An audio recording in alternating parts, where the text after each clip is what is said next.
ये वीडियो अगर पसंद आए तो लाइक कीजिएगा, अपने साइंस से रिलेटेड स्टूडेंट्स को शेयर कीजिएगा और इस चैनल को सब्सक्राइब कीजिएगा।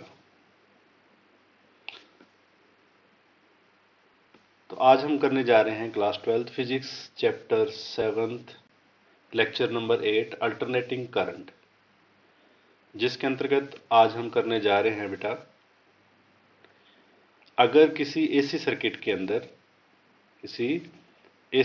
के अंदर प्योर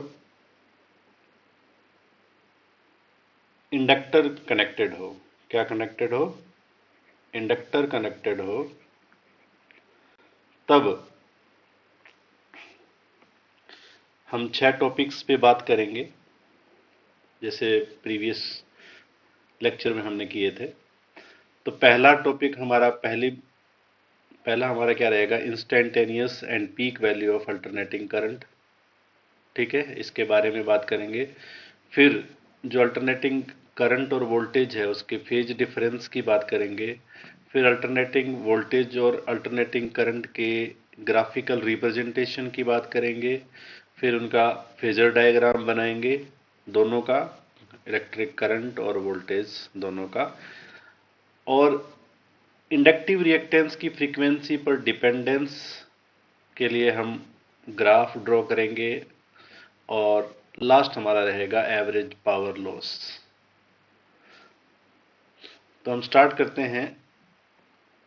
पहला टॉपिक हमारा instantaneous and peak value of alternating current, ये हमारा फर्स्ट टॉपिक था। तो फर्स्ट टॉपिक में देखो, सबसे पहले मैं पेन चेंज कर लेता हूं।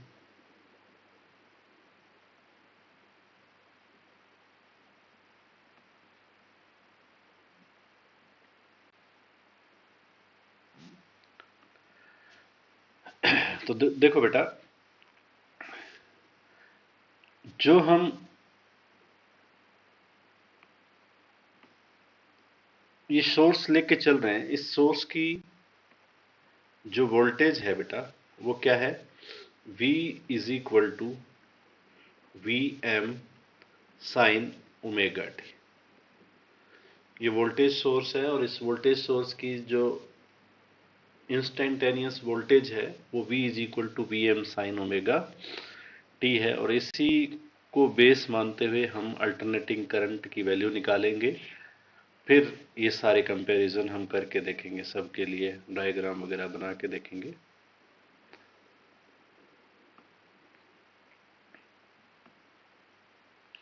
तो पहला हमारा यही टॉपिक है। इसमें देखें बेटा, because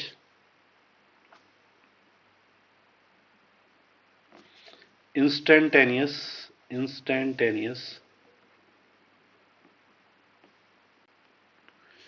value of alternating voltage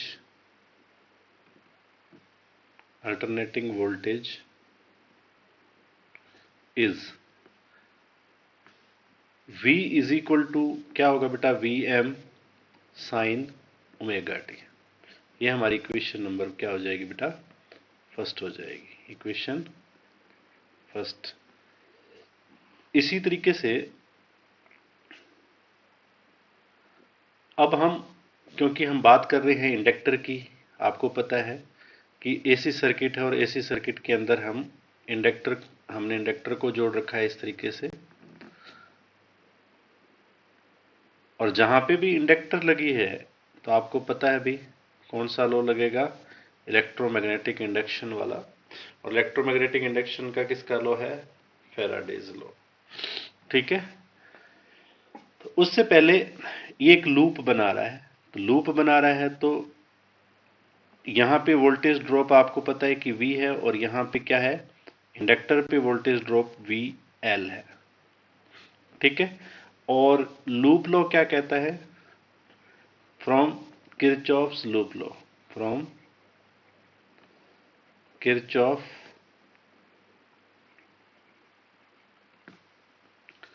loop law we know that यहाँ पे क्या हो जाएगा बेटा, V plus V L is equal to 0। सारी जो लूप के अंदर वोल्टेज है उन सब का सम क्या होता है, एक फिक्स ऑर्डर में चलते हुए इन वोल्टेज का जो एल्जेब्रिक सम होता है वो 0 होता है। ठीक है, अब हमारी इक्वेशन नंबर ये आगे बेटा सेकंड। अब हम यूज करेंगे बेटा Faraday's law from Faraday's law. the induced EMF in inductor is written as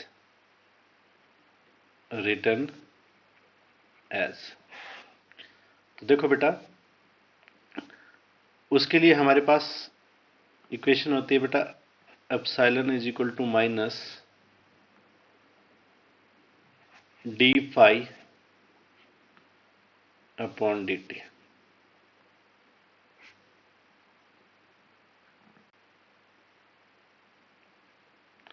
ठीक है, जबकि यहां पे हम एप्सिलॉन को क्या लेके चल रहे हैं, ईएमएफ को इसके इक्वल लेके चलेंगे वीएल को, इसलिए यहां पे V L is equal to क्या आ जाएगा बेटा, minus D phi upon D T.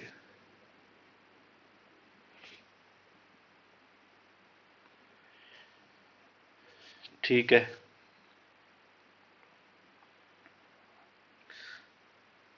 अब अपने और आगे चल,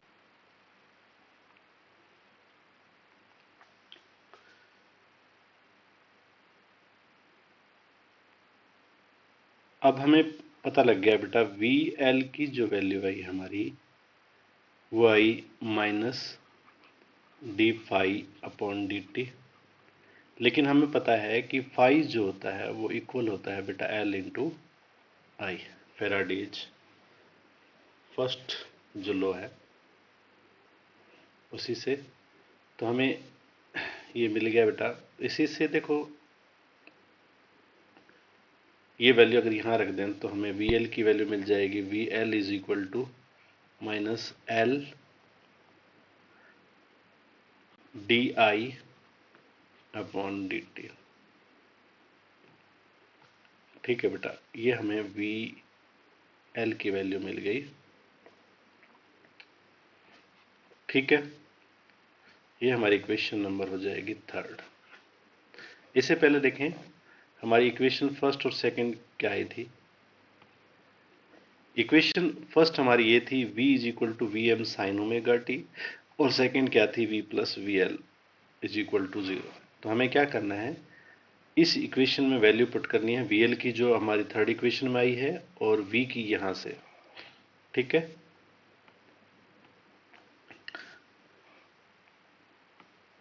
तो देखो बेटा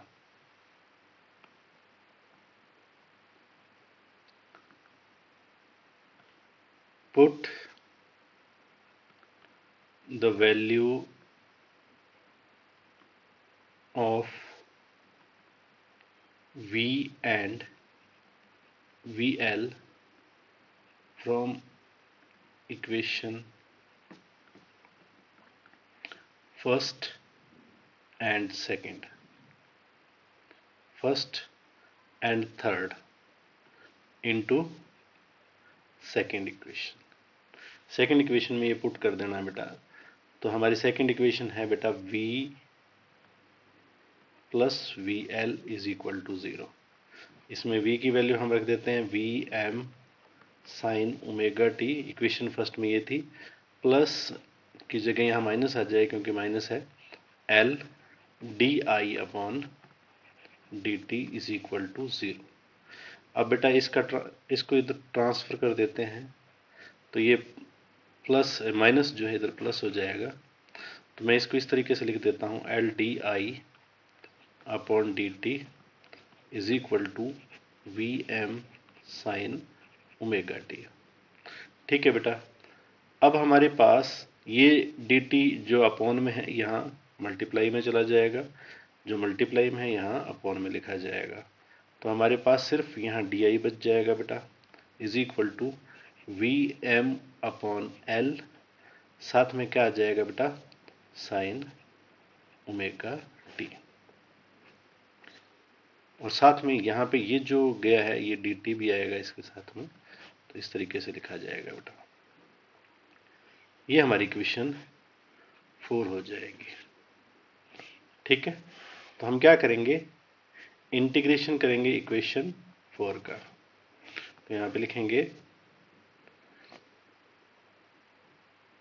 बाय इंटीग्रेटिंग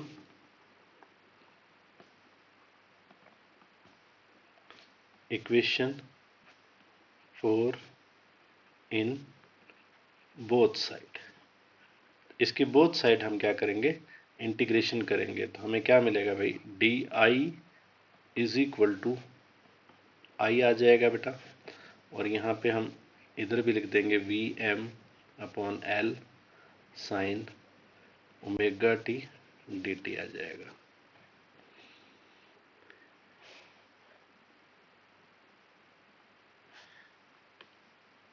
तो देखो बेटा, और आगे चलते हैं हम और बात करते हैं।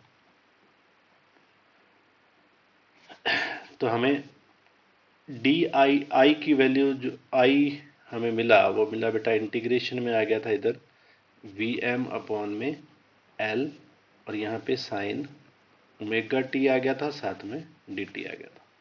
अब वी अपॉन एल को हम बाहर लिख सकते हैं, कांस्टेंट क्वांटिटी है, तो अंदर क्या रहेगा बेटा, sine omega T D T रहेगा। अब हम इसका इंटीग्रेशन करना चाहते हैं, we want to integrate it, तो इंटीग्रेशन करने के लिए हमें क्या करना पड़ेगा, एक फॉर्मूला अप्लाई करना पड़ेगा। अगर साइन ए एक्स है साथ में डी एक्स है, तो इसका इंटीग्रेशन हमेशा क्या होगा, साइन का होगा माइनस कोस ए एक्स, और इसके एक्स के जो मल्टीप्लाई में ए वो अपॉन में लिखा जाता है इस तरीके से। तो इसी तरीके से हम इसका कर देते हैं इंटीग्रेशन, तो वी एम अपॉन एल, अंदर ब्रैकेट में लिख देता हूं मैं minus cos omega T upon omega. ठीक है बेटा, तो हम इसको क्या लिख सकते हैं, V M upon omega L, साथ में माइनस बाहर लिख दिया जाए तो कोस ओमेगा टी आ जाएगा बेटा, क्या आ जाएगा, कोस ओमेगा टी आ जाएगा। इसको हम क्या लिख सकते हैं बेटा, ये जो वैल्यू है हमारी, इसको हम ये लिख सकते हैं वी एम अपॉन में एक्स एल। ठीक है, अब ये एक्स एल क्या है, where X L is inductive reactance, reactance है बेटा, क्या है, इंडक्टिव रिएक्टेंस, जिसको हम एक्स एल से रिप्रेजेंट करते हैं, किसकी जगह रखा था हमने, ओमेगा एल की जगह। इंडक्टिव रिएक्टेंस क्या होता है बेटा, अल्टरनेटिंग करंट के पाथ में जो ओपोज आता है उसी ओपोज को हम क्या बोलते हैं, या resistance due to inductor is known as inductive reactance, inductive reactance. ठीक है, अल्टरनेटिंग करंट के पाथ में इंडक्टर के कारण जो ओपोज प्रोड्यूस होता है उसी ओपोज को हम क्या बोलते हैं, इंडक्टिव रिएक्टेंस बोलते हैं बेटा। तो हमारा ये इंडक्टिव रिएक्टेंस हो जाएगा। ठीक है, यहाँ पे माइनस है बेटा, कोस ओमेगा टी।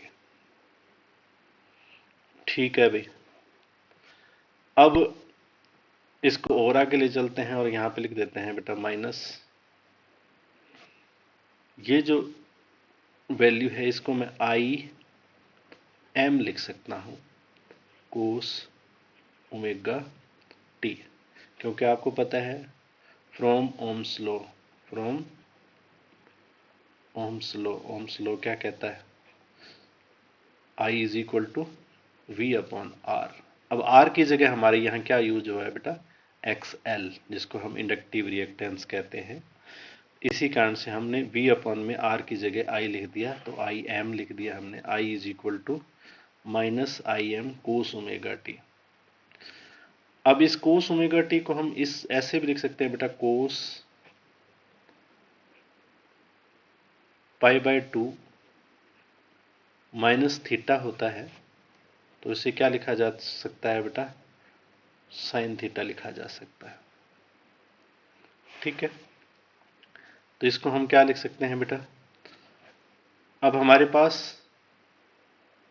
2 मिनट, थोड़ा सा गलत कर दिया, सही कर लेते हैं अपने।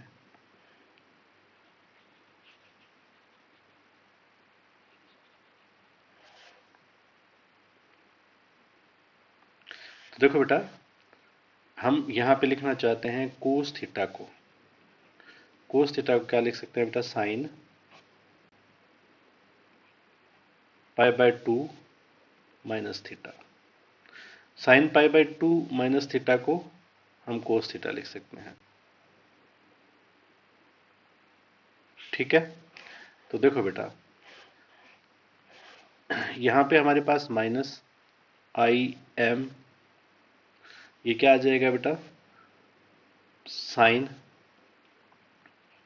पाई by 2 minus omega T. Theta की जगह हमारे पास क्या है, ओमेगा टी है, तो यहाँ पे इस तरीके से ये लिखा जा सकता है। अब इस माइनस को अगर अंदर ले जाएं, क्योंकि हमें पता है माइनस साइन थीटा हो, तो इसको हम लिख सकते हैं साइन माइनस थीटा। ये दोनों इक्वल रहते हैं, ये दोनों वैल्यूज इक्वल रहती हैं। तो यहाँ पे ये जो माइनस है, इसको हम अंदर ले जाते हैं, तो अंदर ले जाएंगे तो क्या लिखा जा सकता है बेटा, आई एम साइन, और यहाँ पे माइनस को मैं अंदर ला रहा हूँ, तो ये माइनस का हो जाएगा पाई बाय 2, प्लस का था, और जो माइनस का था वो प्लस का हो जाएगा ओमेगा टी। तो फाइनल आंसर हमारा क्या आ जाएगा, इंस्टेंटेनियस करंट की जो वैल्यू आएगी बेटा, वो आएगी I am sine omega T plus, नहीं माइनस आएगा, क्या आएगा, माइनस आएगा बेटा। तो यहाँ पे माइनस पाई बाय 2 आ जाएगा। ठीक है, तो ये वैल्यू आ जाएगी बेटा इंस्टेंटेनियस करंट की। किसकी वैल्यू आ जाएगी, इंस्टेंटेनियस करंट की वैल्यू। ठीक है, तो इसको हम इक्वेशन नंबर दे देते हैं, ये जो हमारी वैल्यू आई है, ये हमारी एक इक्वेशन है, और इसको इक्वेशन नंबर हम 5 दे देते हैं। ठीक है, और हम इस इक्वेशन के बारे में लिख देते हैं, equation 5 represent the instantaneous value of alternating current।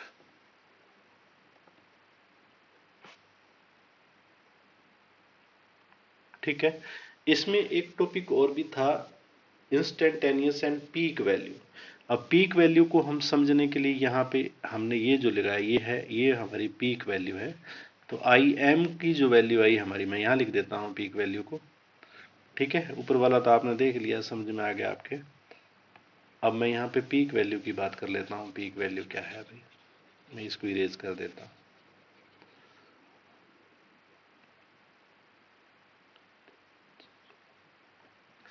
देखो बेटा, पीक वैल्यू क्या थी हमारे पास, ये जो वैल्यू है ये पीक वैल्यू है।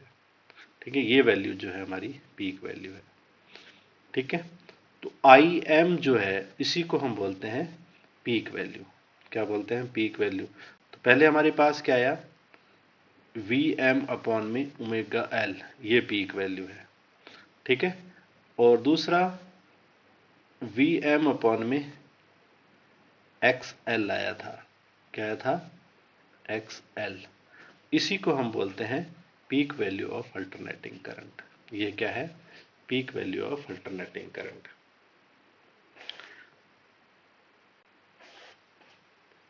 इसके बाद में नेक्स्ट हमारा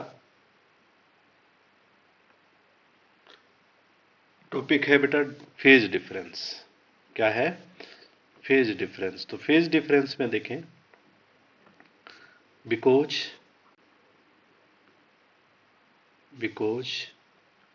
V इज इक्वल टू क्या था बेटा? Vm sine omega T, equation first. And I की वैल्यू क्या आई है बेटा? Im साइन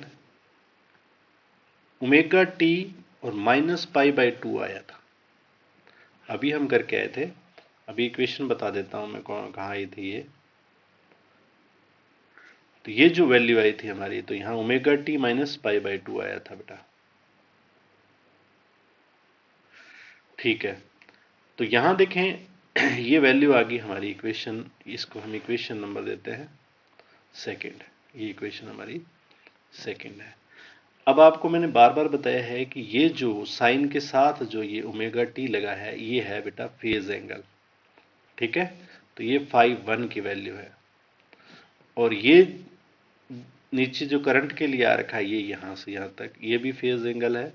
और ये करंट के लिए फेज एंगल है, इसको लिख रहे हैं हमने φ2। ठीक है, तो हमारा φ1 क्या हो गया बेटा? φ1 जो है वो है ओमेगा टी। और φ2 क्या है?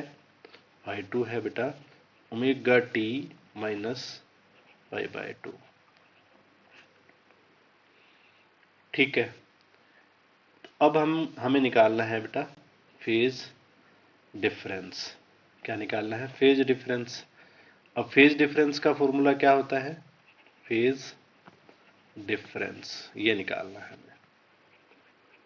तो फेज डिफरेंस का फॉर्मूला होता है बेटा del phi is equal to φ2 minus φ1। ये दोनों, ये वैल्यू पुट कर दो। तो omega T minus pi by 2, ये φ2 की वैल्यू है, माइनस ओमेगा टी, ये φ1 की वैल्यू है। तो ये ओमेगा टी से ओमेगा टी कैंसिल आउट हो गया। हमारे पास फेज डिफरेंस की जो वैल्यू आई वो आई है बेटा, वो आई है हमारे पास माइनस पाई बाय 2। क्या है? Minus pi by 2। अब ये वैल्यू जो आई है फेज डिफरेंस की है। ठीक है, इसका मतलब क्या है? करंट जो है पीछे चल रहा है वोल्टेज। तो हम यहां पे क्या कर देंगे? Hence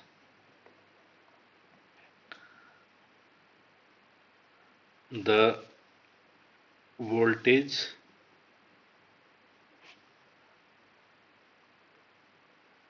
lead the current by pi by 2 phase angle या फेज डिफरेंस। ठीक है, इस एंगल से वो आगे चल रही है। कौन कौन आगे चल रहा है? वोल्टेज आगे चल रहा है।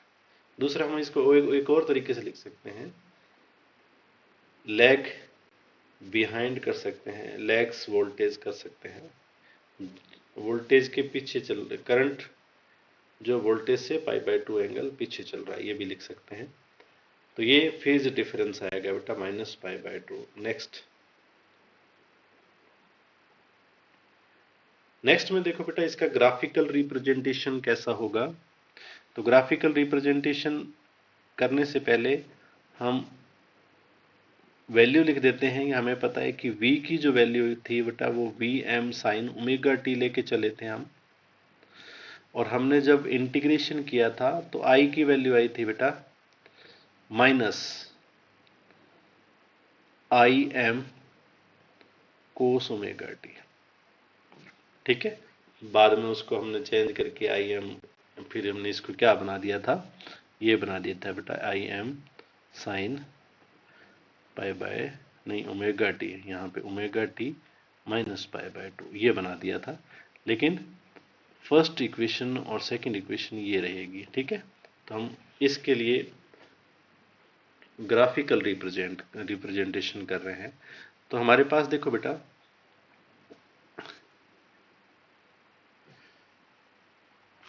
ग्राफ जो रहेगा इस तरीके का रहेगा।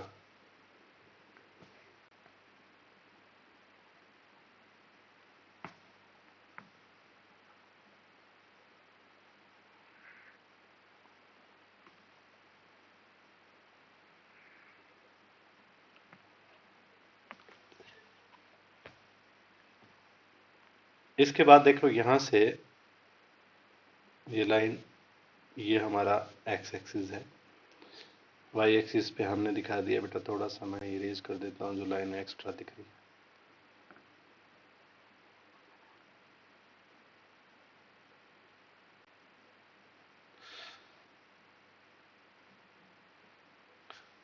ठीक है बेटा। अब देखो यहाँ पे हम वोल्टेज को लेकर चल रहे हैं। यहाँ पे Vm की वैल्यू है पॉजिटिव वाली, और यहाँ पे Vm की वैल्यू है, थोड़ा सा नीचे कर देते हैं,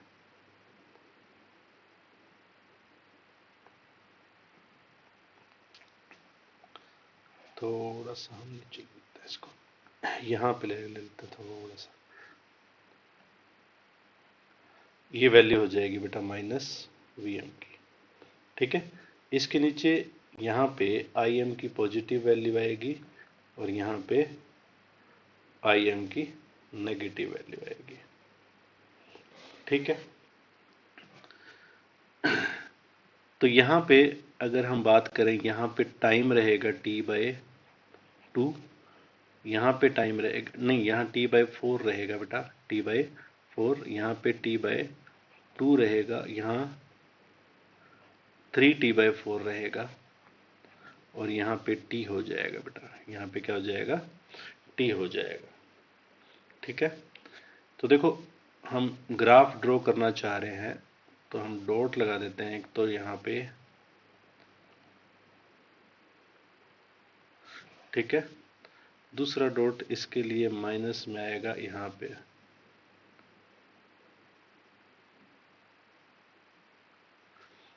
इससे होके हम ग्राफ बना देते हैं बेटा। तो इस तरीके का ग्राफ रहेगा, ये वोल्टेज के लिए रहेगा बेटा।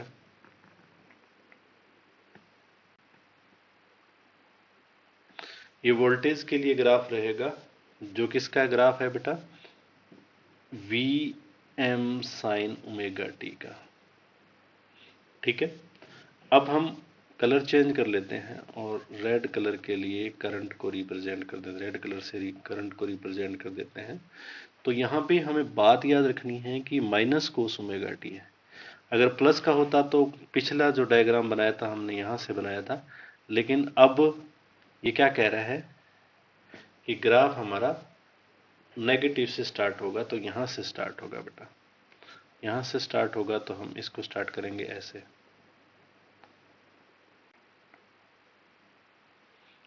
ठीक है, फिर इसकी यहाँ पे मैक्सिमम वैल्यू रहेगी,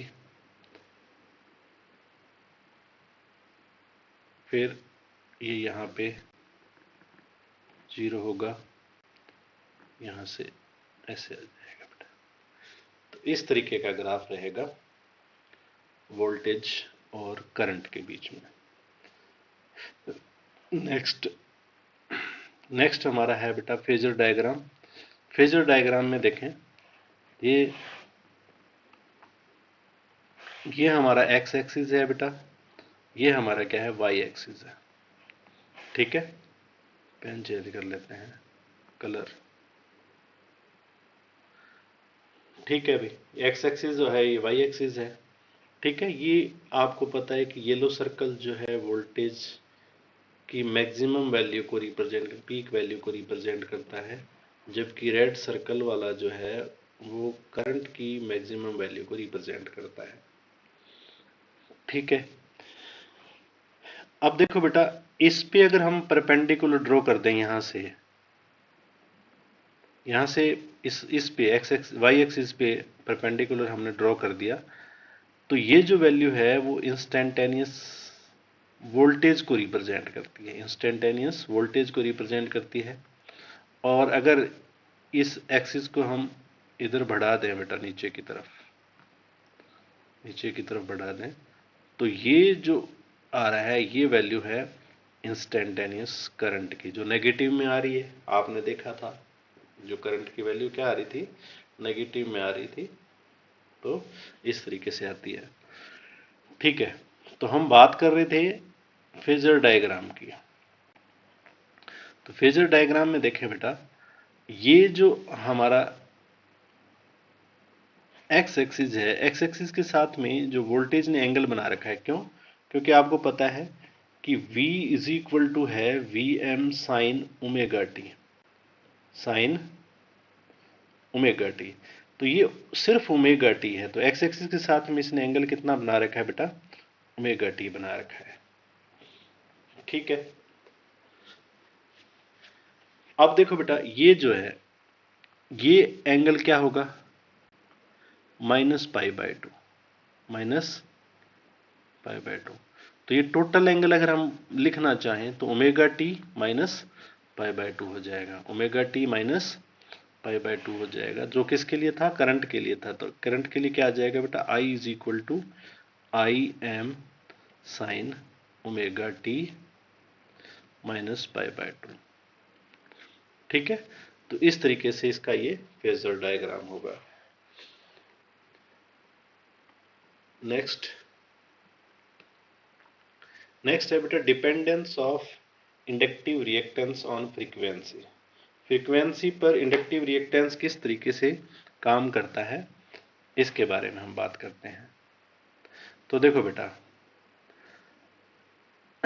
हमें पता है कि इंडक्टिव रिएक्टेंस XL जो था वो ओमेगा L के बराबर आया था, इक्वल आया था। ठीक है, लेकिन हमें पता है कि ओमेगा जो होता है वो 2πf के इक्वल होता है, और f क्या होती है बेटा, लीनियर फ्रीक्वेंसी। क्या होती है, फ्रीक्वेंसी होती है। ठीक है, तो यहाँ XL की जो वैल्यू आएगी वो क्या आएगी बेटा, वो आएगी 2πfL, 2πfL। तो इस तरीके से लिखा जा सकता है। और यहां से देखें बेटा, यहां से हम अगर ग्राफ ड्रॉ करना चाहें,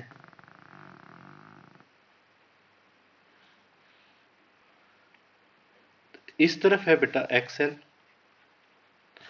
और इस तरफ है फ्रीक्वेंसी F। ठीक है, अब देखो, अगर हम बात करें यहाँ पे तो XL जो है डायरेक्टली प्रोपोर्शनल टू F है। इनका मतलब है जो ग्राफ हमारा आएगा इस तरीके की एक स्ट्रेट लाइन आएगा। ठीक है, यानी कि ये जो ग्राफ आएगा हमारा इस तरीके का आएगा बेटा, यानी कि ये डायरेक्टली प्रोपोर्शनल है फ्रीक्वेंसी के। जैसे जैसे फ्रीक्वेंसी बढ़ती जाएगी वैसे वैसे इंडक्टिव कैपेसिटेंस भी, इंडक्टिव रिएक्टेंस भी बढ़ता जाएगा। ठीक है बेटा, अब आते हैं पावर पे।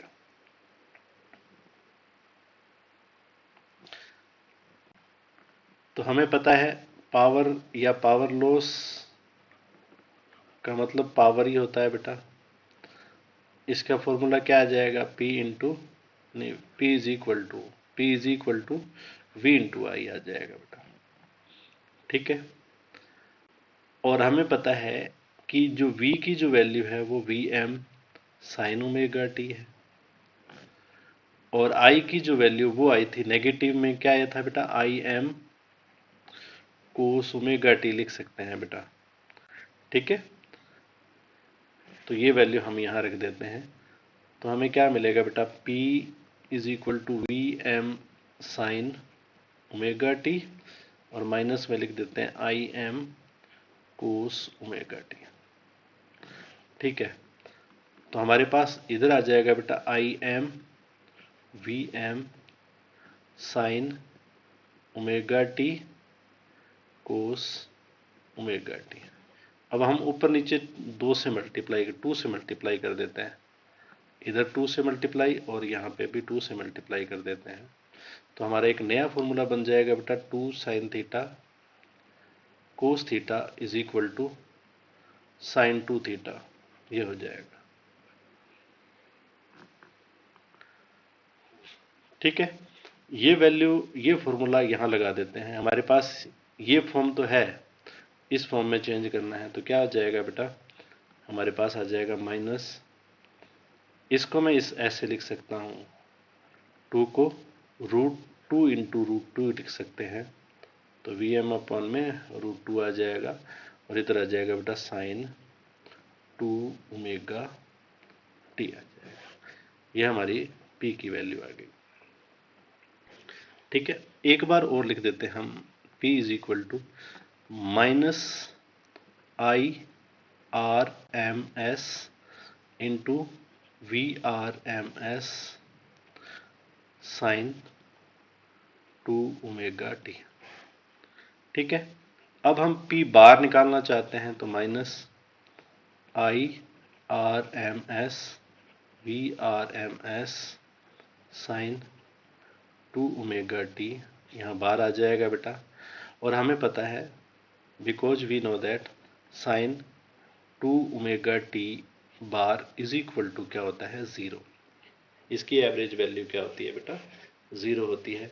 तो P बार की यहाँ अगर वैल्यू निकालना चाहें तो minus IRMS into VRMS into 0, तो P बार की वैल्यू क्या आ जाएगी, 0। यहाँ क्या प्रूव हो गया, ये प्रूव हो गया कि इंडक्टर अगर AC सर्किट में लगा हो तो एवरेज पावर लॉस 0 होता है। तो ये था आज का लेक्चर। ये लेक्चर पसंद आए तो अपने दोस्तों जो साइंस से रिलेटेड हैं उनको शेयर करें। वीडियो को देखने के लिए बहुत बहुत धन्यवाद।